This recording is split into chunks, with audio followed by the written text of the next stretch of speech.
जब कोई हमारी बहनों की सिंदूर को मिटाएगा तो उसका भी मिटना तय हो जाता है। आतंक फैलाने वालों ने सपने में भी नहीं सोचा होगा कि मोदी से मुकाबला करना कितना मुश्किल होता है। यह है प्रधानमंत्री मोदी के शब्द जो उन्होंने आज गुजरात के दाहोद में अपने भाषण के दौरान कहे। आज मोदी जी के लिए उनके अपने राज्य गुजरात में रोड शो और रैलियों का दिन रहा। ऑपरेशन सिंदूर के बाद आप जानते ही हैं कि मोदी जी की रगों में गर्म सिंदूर बह रहा है।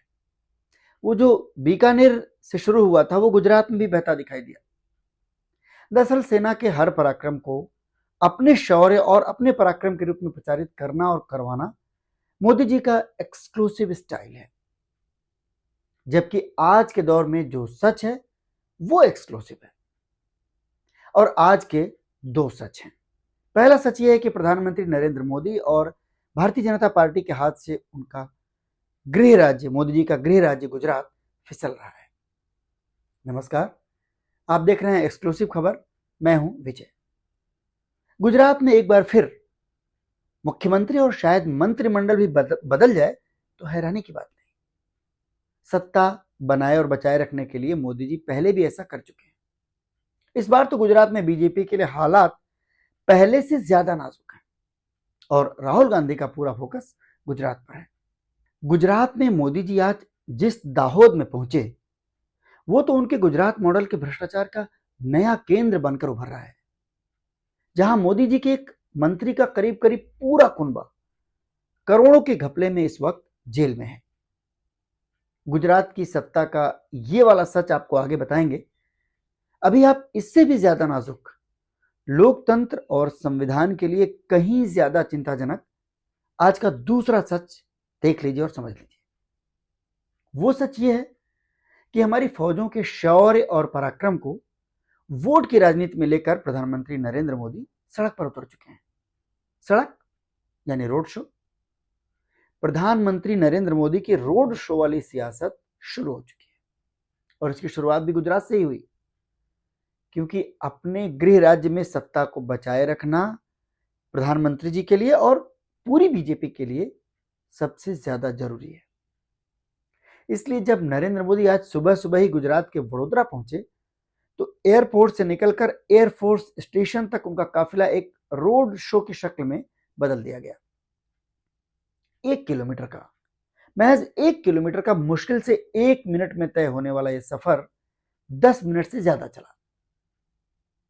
सबसे पहले आप वडोदरा में नरेंद्र मोदी के इस रोड शो की एक झलक देख लीजिए ताकि आपको यह समझ में आ जाए कि सोमवार के कामकाजी दिन सुबह 10 बजे ये कोई संयोग नहीं हो सकता, जैसा कि प्रधानमंत्री जी अक्सर कहा करते हैं। सड़क के दोनों ओर भीड़, फूल, अबीर गुलाल, ऑपरेशन सिंदूर की होर्डिंग्स जिस पर प्रधानमंत्री नरेंद्र मोदी की तस्वीर भी है। ये सब भारतीय जनता पार्टी और गुजरात की सरकार का महाजतन ही था। ये अपने आप नहीं हो सकता, जिसके जरिए नरेंद्र मोदी की धूमिल होती छवि और हाथ से फिसलती गुजरात की सत्ता को बचाने की कोशिश की जा रही है, लेकिन वो भी हमारी सेनाओं के नाम पर। नरेंद्र मोदी के इस रोड शो को नाम दिया गया ऑपरेशन सिंदूर सम्मान यात्रा। इसमें कर्नल सोफिया कुरैशी का परिवार भी भीड़ में शामिल होकर प्रधानमंत्री पर फूल बरसा रहा था। ऑपरेशन सिंदूर के नाम पर सत्ता की सियासत तो दरअसल 8 मई से ही शुरू हो गई थी, जब जगह जगह प्रधानमंत्री नरेंद्र मोदी, रक्षा मंत्री राजनाथ सिंह और गृह मंत्री अमित शाह की होर्डिंग्स लगने लगी थी। लेकिन तब मामला बहुत गर्म था और तब तक इस सियासत के मुख्य किरदार नरेंद्र मोदी जी सीधे तौर पर नहीं थे। सेनाओं के पराक्रम का क्रेडिट लेने के लिए लगाई गई जो होर्डिंग्स थी उन पर देश में नाराजगी का एक माहौल भी बना। शायद इसीलिए प्रधानमंत्री फौरन सामने नहीं आए। फिर हमारी सेनाओं के एक्शन से घुटनों पर आ चुके पाकिस्तान के साथ सीज फायर करने पर तो मोदी भक्तों का गुस्सा भी फूट पड़ा था और सोशल मीडिया पर प्रधानमंत्री मोदी की ही ट्रोलिंग शुरू हो गई थी। असल गुस्सा इस बात पर था कि सीज फायर का ऐलान अमेरिकी राष्ट्रपति डोनाल्ड ट्रंप ने कैसे कर दिया, वो भी कश्मीर का जिक्र करते हुए, व्यापार रोकने की धमकी देते हुए। ये सिर्फ भारत का गुस्सा नहीं था, बल्कि देश की ओर से प्रधानमंत्री नरेंद्र मोदी से उनकी पूरी सत्ता से पूछा जाने वाला सबसे गंभीर सवाल भी था कि भारत और पाकिस्तान के आपसी मुद्दे के बीच 75 साल में पहली बार अमेरिका कैसे आ गया। आतंकवाद के मसले को प्रधानमंत्री नरेंद्र मोदी के माय डियर फ्रेंड ने कश्मीर से कैसे जोड़ दिया। इसी बीच मोदी जी के विदेश मंत्री ने एक बयान देकर सरकार को और मुश्किल में डाल दिया। विदेश मंत्री एस जयशंकर ने कह दिया कि ऑपरेशन सिंदूर की जानकारी पाकिस्तान को भी दी गई थी। आप सब लोग अब तक विदेश मंत्री की अंग्रेजी में कही गई इस बात को दर्जनों बार सुन चुके होंगे, बहुत सारी बहसें देख चुके होंगे और उसके असल मतलब को भी समझ चुके होंगे। मोदी सत्ता अभी तक ऐसे किसी सवाल का जवाब नहीं दे पाई है या शायद देना नहीं चाहती है। बुरी तरह से घिर चुकी अपनी सरकार को और खुद को भी इस जंजाल से बाहर निकालने के लिए प्रधानमंत्री नरेंद्र मोदी ने सबसे पहले तो विपक्ष को आपस में ही उलझाने की रणनीति पर काम किया ताकि देश का ध्यान दूसरी तरफ चला जाए। सरकार ने ऑल पार्टी डेलीगेशन दुनिया के कई देशों में रवाना कर दिया। उस डेलीगेशन में शामिल लोगों का चुनाव खुद अपने आप में एक बड़ा सवाल है और इतने महत्वपूर्ण कूटनीतिक मसले पर सरकार की गंभीरता को भी दिखाता है। इसके बाद मोदी जी अपने चुनावी जोश और चुनावी राष्ट्रवाद को लेकर के सीधा राजस्थान के बीकानेर पहुंचे। वहां उन्होंने जो डायलॉग्स दिए, जो भाव भंगिमा दिखाई, उस पर हम कल आपको विस्तार से अपने वीडियो में बता चुके हैं। आज वडोदरा में प्रधानमंत्री नरेंद्र मोदी के रोड शो के बाद ऐसा लगता है कि बीकानेर में मोदी जी का भाषण सेनाओं के नाम पर खुलकर सियासत करने का उनका एक प्रयोग था, जिसे लेकर मेन स्ट्रीम मीडिया और बीजेपी की सोशल मीडिया ने जमकर माहौल बनाया। और उसके बाद मोदी जी अपनी सियासत को लेकर सीधे सड़क पर आ गए, सीधे वोटर्स के बीच पहुंच गए और शुरुआत गुजरात से। गुजरात में आज एक दिन में ही 3 रोड शो, सुबह वडोदरा, दोपहर में भुज और शाम को अहमदाबाद। मोदी जी गुजरात में इतनी मशक्कत कर रहे हैं, नौतपा की इस भीषण गर्मी में एक नहीं 3 बार खुद को सड़क पर उतारने के लिए मजबूर हैं। इसी अंदाज में अगले एक हफ्ते में मोदी जी उन दूसरे राज्यों में भी जाने वाले हैं जहां अगले 2 साल में विधानसभा चुनाव होने हैं। इनमें बिहार भी है, बंगाल भी है, सिक्किम भी है, उत्तर प्रदेश भी है। सेना के नाम पर मोदी जी को ऐसा करते देखकर आपको ज्यादा हैरानी नहीं होनी चाहिए, क्योंकि 2019 के लोकसभा चुनाव में आप मोदी जी को न सिर्फ सेना के नाम पर बल्कि पुलवामा में शहीद हुए जवानों के नाम पर भी वोट मांगते देख चुके हैं। आतंकवादियों ने जो कुछ किया, क्या भारत चुप बैठ सकता है? क्या मोदी चुप बैठ सकता है? जब कोई हमारी बहनों के सिंदूर को मिटाएगा तो उसका भी मिटना तय हो जाता है। और इसलिए ऑपरेशन सिंदूर सिर्फ एक सैन्य कार्रवाई नहीं है, ये हम भारतीयों के संस्कारों, हमारी भावनाओं की अभिव्यक्ति है। आतंक फैलाने वालों को सपने में भी सोचा नहीं होगा मोदी से मुकाबला करना कितना मुश्किल होता है। आपकी असल हैरानी इस बात पर हो सकती है कि अपने गृह राज्य गुजरात में मोदी जी को इतना पसीना क्यों बहाना पड़ रहा है। नरेंद्र मोदी 12 साल लगातार गुजरात के मुख्यमंत्री रह चुके हैं। करीब 30 साल से गुजरात में बीजेपी की ही सत्ता है। पिछले 11 साल से पूरे देश की सत्ता नरेंद्र मोदी जी के पास है। फिर भी इतनी बेचैनी, इतना डर, आखिर किस लिए? सुबह, दोपहर, शाम गुजरात में एक दिन में नरेंद्र मोदी के 3 रोड शो से आप अंदाजा लगा सकते हैं कि गुजरात में मोदी जी के गृह राज्य में उनकी और उनकी पार्टी की हालत कितनी नाजुक है। गुजरात में विधानसभा चुनाव तो 2027 में है, लेकिन बताया जाता है कि राज्य के मुख्यमंत्री भूपेंद्र भाई पटेल के कामकाज से मोदी जी खुश नहीं हैं। शनिवार को नीति आयोग की बैठक में और रविवार को एनडीए की सत्ता वाले राज्यों के मुख्यमंत्रियों की बैठक के बाद ये बात निकलकर सामने आ रही है। सत्ता से जुड़ा जो मीडिया है वही इस बात को बता रहा है कि गुजरात में मुख्यमंत्री को बदला भी जा सकता है।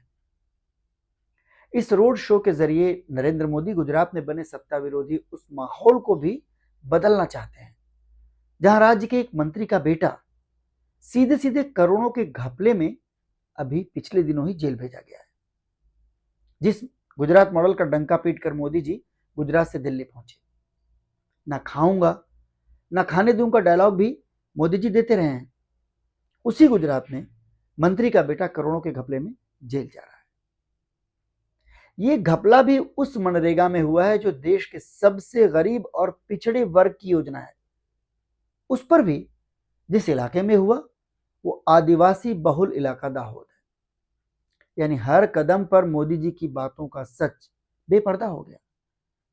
चाहे वो पिछड़े और आदिवासियों की भलाई का दावा हो, चाहे गरीब किसान मजदूरों को लेकर के किए गए दावे हों, और चाहे वो भ्रष्टाचार को लेकर किए गए दावे हों, सब जुमले नजर आते हैं। घोटाले का ये पूरा मामला क्या है, ये भी जान लीजिए। गुजरात के दाहोद में महात्मा गांधी राष्ट्रीय ग्रामीण गारंटी अधिनियम यानी मनरेगा से जुड़े 71 करोड़ रुपए के घोटाले में राज्य के पंचायत और कृषि राज्य मंत्री बच्चू भाई खाबड़ के दो बेटे बलवंत और किरण खाबड़ को पुलिस ने गिरफ्तार कर लिया है। एक बेटा करीब 10 दिन पहले पकड़ा गया था, दूसरा 6 दिन पहले गिरफ्तार हुआ। घोटाले में अब तक कुल 11 लोग जेल जा चुके हैं।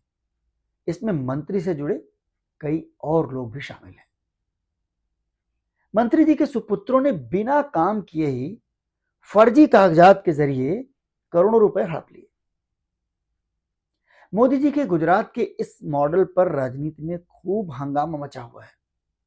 ये बात और है कि ना हमारी मेन स्ट्रीम मीडिया ने ये सच्चाई हम सबको बताई और ना ही मोदी जी ने या उनके मुख्यमंत्री ने अपने उस मंत्री को बर्खास्त किया या उनका इस्तीफा लिया। मामले की जांच अभी चल रही है। अभी भ्रष्टाचार का ये गुजरात मॉडल किस किस की गर्दन तक पहुंचेगा ये कोई नहीं जानता, लेकिन प्रधानमंत्री नरेंद्र मोदी की बेचैनी हर कोई देख सकता है। એમને એમના નસીબ પર છોડી દીધા હતા। કોઈ સારો ઓફિસર ત્યાં નોકરી માટે ન જાય એવી દશા, શિક્ષકો ન મળે શાળામાં, મકાનોના ઠેકાણા ના હોય, રોડનું તો નામ નહીં। અમે એ પરિસ્થિતિ બદલી અને એમાંય ઘણા તો બધા આદિવાસી જિલ્લા હતા। એક જમાનો તો અમારો આ દાહોદ જિલ્લો પણ એમાં નામ હતું અને હવે તો અમારો દાહોદ જિલ્લો, દાહોદ નગર સ્માર્ટ સિટી માટેના સપના જોઈને આગળ વધી રહ્યો છે। એસ્પિરેશનલ ડિસ્ટ્રિક્ટની દુનિયામાં પણ દાહોદ એનો ઝંડો ફરકાવી રહ્યું છે। દાહોદ શહેરનો કાયાકલ્પ થઈ રહ્યો છે। અહીંયા સ્માર્ટ સુવિધાઓ બની રહી છે। સાથીઓ, આપણું સાઉથ દાહોદ એના કેટલાય વિસ્તારોમાં પાણીની સમસ્યા, જૂની સમસ્યા, આજે સેંકડો કિલોમીટર લાંબી પાઇપની લાઈનો लगाઈને पानी पहुंचाड़વાનું काम ચાલે છે। मोदी जी वडोदरा में सेनाओं के पराक्रम पर सवार होकर अपनी सियासत के साथ सीधा दाहोद ही पहुंचे। मोदी जी की बेचैनी की वजह गुजरात की सत्ता और गुजरात मॉडल का सच बेपर्दा होने से भी ज्यादा राहुल गांधी की राजनीति है। राहुल गांधी जिस साफगोई के साथ अपनी पार्टी की कमियों को कबूल करते हुए गुजरात के लोगों के बीच कांग्रेस को लेकर जा रहे हैं, वो नरेंद्र मोदी के लिए सबसे बड़ी चुनौती है, क्योंकि राहुल गांधी की राजनीति की काट मोदी जी के जुमलों से नहीं हो सकती। राहुल गांधी ने गुजरात में और पूरे देश में कांग्रेस के भीतर छिपे उन स्लीपर सेल को पहचान लिया है जो कांग्रेस में रहकर ही कांग्रेस को घुन की तरह खोखला कर रहे थे। मोदी और शाह को यह भी समझ में आ चुका है कि राहुल कोई शॉर्ट टर्म पॉलिटिक्स नहीं कर रहे। वे सीधे सीधे बीजेपी और आरएसएस की विचारधारा से टकरा रहे हैं। वे दक्षिण पंथ की स्त्री विरोधी, दलित और पिछड़ा विरोधी मानसिकता से टकरा रहे हैं। जाति जनगणना के मुद्दे पर राहुल पहले ही मोदी जी को घुटनों पर ला चुके हैं। राहुल जिस तेवर और जिस तरीके के साथ सियासत कर रहे हैं, उसने पूरे देश में मोदी जी के लिए बड़ी चुनौती खड़ी कर दी है। इस चुनौती से निपटने के लिए मोदी जी फिर से फौज के कंधों पर चढ़कर अपनी सियासत और सत्ता को साधना चाहते हैं। इस वीडियो को हम यहीं देते हैं विराम। आपसे इस अपील के साथ कि वीडियो को लाइक और शेयर कीजिए और चैनल को सब्सक्राइब ज़रूर कीजिए। बहुत बहुत धन्यवाद।